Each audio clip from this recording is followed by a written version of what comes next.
So most recently, I do this thing called geometric deep learning and generative modeling. So it sounds like a mouthful, but really it just means I'm cooking up molecules on a computer.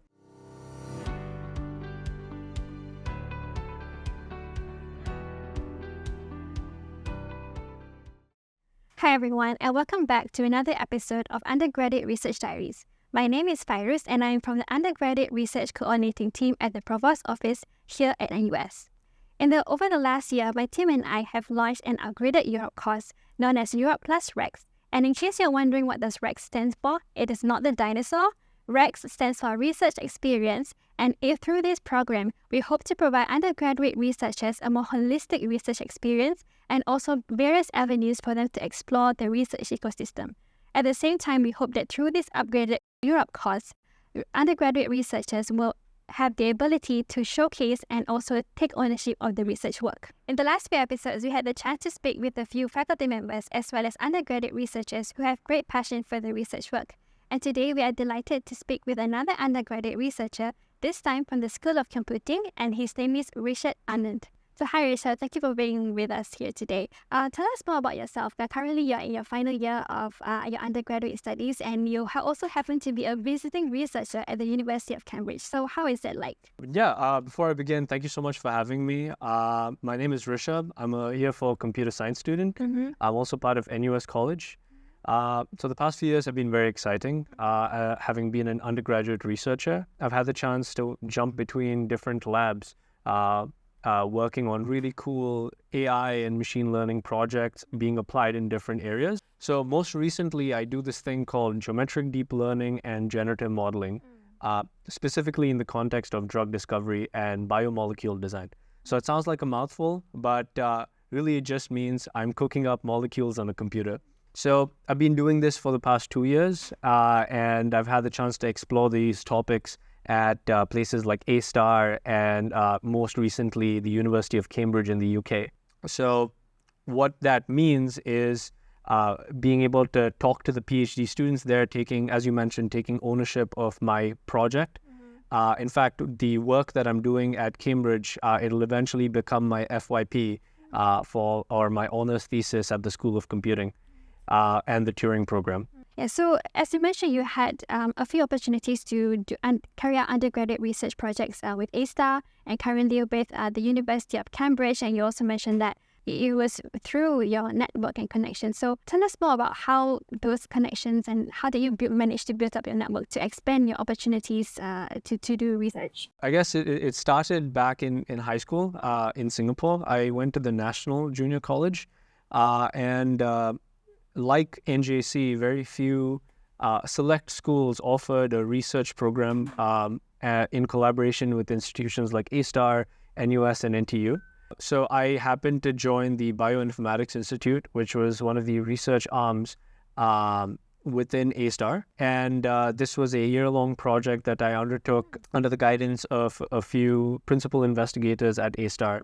So the whole point was to get students involved in research, to expose them to opportunities within that space. So I was very interested in the project at the time because I really loved biology and chemistry during secondary school. And it was a chance to be able to use my programming skills to do something, again, in that environment. After that project with A-Star, after my H3 research, after I graduated from NJC, I came back to A-Star, and this was during the peak COVID pandemic period. I was part of the COVID-19 team, and I was actually tracking the different viral strains around the world. So I think no 2 days were the same. I would get on a phone call with some researcher in Germany and Shanghai, and then we'd coordinate and we'd back up the database. I was building dashboards for them to perform some statistical inference on these strains and their genome as scientists around the world were trying to uncover more about the virus. Since then, it's been jumping between different arms within A-Star. Back then, I was part of the Bioinformatics Institute, and most recently, I was part of the Institute for Infocom Research, or I2R, or I2R. So again, very similar emphasis on biology, chemistry, and computational problem solving for molecule design or molecular property prediction, where these molecules are actually proteins that belong to some virus or are the cause for some disease or some deformity within the cells. Yeah, I think that's how these continuous collaborations happened, and I just kept coming back because of very exciting opportunities and the chance to get really good mentorship. Yeah. Yeah, and I also think that it's very interesting because you're from the School of Computing. Yep. You're doing this research that is has a lot of collaborations with biologists and chemists, and I think generally to the wider public, usually research is just you're just stuck out within your field. So, like for example, I'm from chemistry, so I will do chemistry research, and once in a while I'll collaborate with someone from biology or physics. Yeah. But you're from computer science, and you're doing research and working with all sorts of scientists from all sorts of various fields. I'm really fortunate to do that because as a computer scientist, I think our sole purpose is to bring these sort of computational tools and make things more efficient, speed up things, improve where possible the underlying processes that come from the domain like biology or chemistry. So the chance to use my knowledge in machine learning and AI, so the work you do impacts the domain experts in biochemistry. That's something that really keeps me motivated, keeps bringing me back to this area of research at the intersection of the science, the natural sciences, and the computer science. So how did you become interested to pursue research in computer science? Because I know for all the projects, it's very science, at the basis of all these projects are sciences. But how did you know that you want to do research in computer science but has applications in chemistry and biology and all that? Yeah. I think it was a very long winding road. I started off like most undergrads, we try to explore a bunch of things, then we pick our favorite and when we go deep into that topic. Very similarly, I used to do very theoretical machine learning research. So this was, you have all these machine learning models, frameworks, and techniques working with the direct math involved and nothing more. I think beyond that, it was more of to shed light on the limitations of those methods, but there was really no application. And very soon, I think personally, I wanted to do more with these techniques, with these frameworks, and I started branching out. And at the time, computational chemistry was something that popped up because of my UROP. Under my advisor, Prof. Brian Hui from the School of Computing. And very naturally, you do computational chemistry. The next really adjacent topic is computational biochemistry. So that's how I got into these topics from a very theoretical background. That's really been helpful because the theory, it motivates your use of these techniques, of these tools.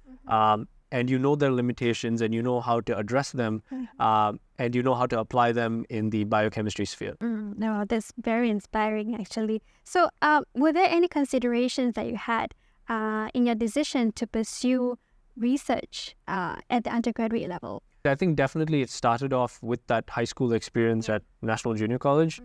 It really got me excited, being able to build something that doesn't exist or devise some methodology or just give insights into the process and to contribute to, I guess, the world's knowledge, even though it means being a drop in the ocean at the time. It was really fun. I really enjoyed it. I think most friends of mine, they prefer going into software engineering because they get to build at scale. They get to build for, thousands or even millions of customers, and they find that really fun and fulfilling.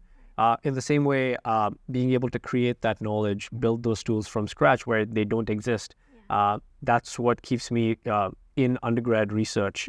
And that's what's kept me going the past 4 years. Right. Okay. Thank you so much for that. And now the next question I have has to do with research communication. So as an undergrad researcher, you had taken extensive efforts in publishing several papers as a first author or a first co-author. You've also had some experiences publishing things like technical posts, blogs, or conference papers, I believe. What were your experiences like contributing to these communications? Before the research papers or the conference papers, I started off just writing just reference material for myself as I was learning these different tools. As I was getting acquainted with machine learning, the math and underlying technicalities, just being able to jot down those notes and, look back at it at a later date. That was really the sole purpose, and that's how it started off. Very soon I got on social media like Twitter and LinkedIn, started off from scratch, and I started putting out these notes and sharing them just blindly at the time. Very quickly, I think people found it very useful. If I had to think of why, I'm a very visual learner. So all the, I guess, the so-called ugly math that people tried to avoid in machine learning, I somehow added my way of visually representing all that math and then making it, I guess, easier on the eyes. So I think that was the appeal for my, I guess, early readers and early audience. And I think soon it snowballed, and I had requests coming in. Hey, can you write about this? Can you write about that? It was really fun talking to people. They give a lot of feedback, a lot of appreciation. And it was really fun. I think the process of taking something really dense and abstract, distilling it and putting it out there for people who are in my position, who are currently in a position that I found myself a while back, that was very fulfilling and rewarding. So I think on that note of scientific communication, having done this technical writing on blog posts on machine learning and AI, the use of language and the framing of my thoughts in a structured way, I think it just came through a lot of practice and a lot of drafting and redrafting. And those skills very naturally were useful when I began authoring these technical papers after, performing experiments in the lab. You need to package them in a way that's both enticing towards your audience members in your research community, but at the same time gets the message across very succinctly. So again, there was a lot of transfer of those skills that I had picked up over the years. So that doesn't mean it's the end. Definitely every day there's something new to learn in a way to present my research, new types of figures or new types of material to play around with and tinker. And that just makes the presentation of the paper all the more, useful to the reader.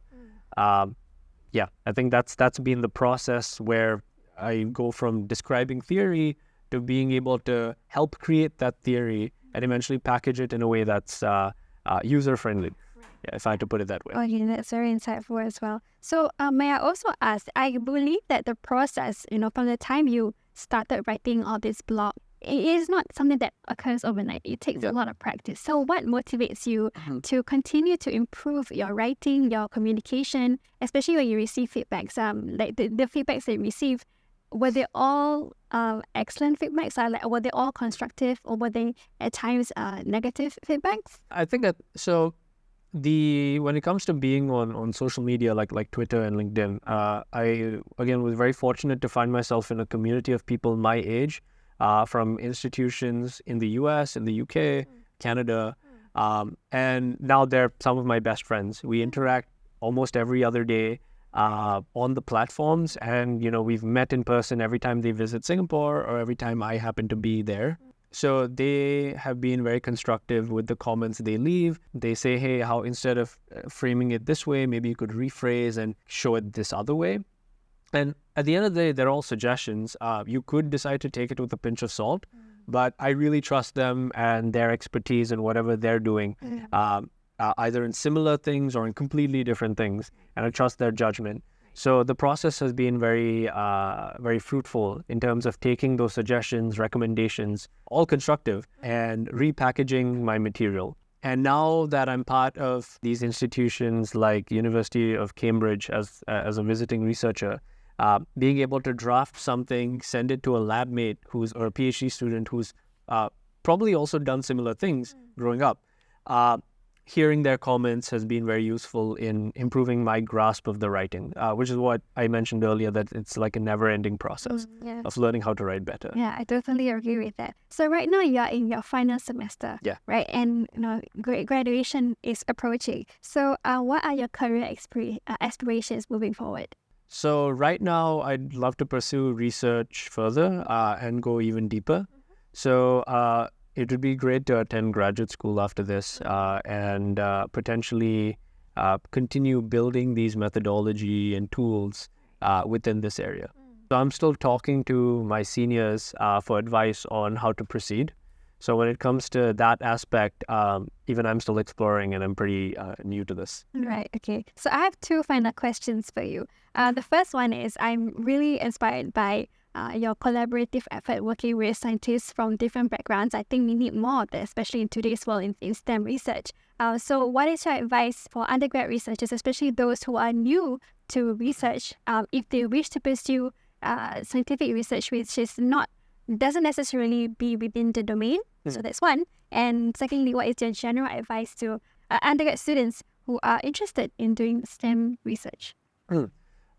So having been in research for a while now, as an undergrad, I think it's a chance for me to develop my own, I guess, philosophies around research, my personal approach to it. So every time juniors from NUS College or SOC, they approach me asking such questions, my usual go-to sentence is, do things that make you feel stupid in the good way. I found that very relevant to my situation, where every day you're being introduced to really, really dense math and really dense abstract concepts, and you won't get it all at the first try. In fact, something that I don't understand now, there's a high chance I'll probably only understand it 2 years from now. And that's been the case over the past 4 years. Something that I didn't understand in year 2, I understand quite a bit better right now. I would say that would be the approach. And I think my boss at A-Star, during my most recent stint there, when I started, we had a very casual chat as he was giving me a tour of the lab. He said, you don't need to be a genius, you don't need to be a really smart person to do research. The only thing you need to do is show up, right? As long as you show up every day and you start chipping away at the problem a bit by bit, that is already, it accumulates and it gives you a lot of progress over a short period of time. You may think that sometimes things are going slowly, but that's perfectly okay as long as you continue showing up. You shouldn't really run away from these very dense, abstract topics, very difficult topics, simply because you haven't learned it in school. So when it comes to research, almost everything you touch, you probably will not have learned it at school. So it's a constant motivation to read the literature, read the adjacent literature in whatever you're trying to apply yourself in. And as long as you keep doing that and you keep upgrading your knowledge about both your field and the adjacent field, if there is one, that's good enough for now at the undergrad level, or that's what I've been told. And this recipe has worked out really well for me so far. I totally agree with that, like 200%, because in research, my seniors and my professors advise that it's 99% failure and 1% success. Right. And you have to go through that 99% failure to just reach the 1% success. Right, of course. And the key ingredient in research is really your interest, because no research is easy. But if you have strong interest in the field or what you're doing, then that is the key driving force in pushing through the difficulties. So thank you so much, Rishabh, for that insightful interview. We wish you all the best for your future endeavors. And we also hope to see more of your papers coming through, of your work case, not just in NUS, but around the world. Hopefully. To our viewers, thank you so much for your support thus far, and we will continue to provide fruitful and informative content in the future. Do check out our various social media pages, which include Facebook, Instagram, YouTube, and now we are also on LinkedIn. And for more information of Europe Rex, do check out our website. Thank you.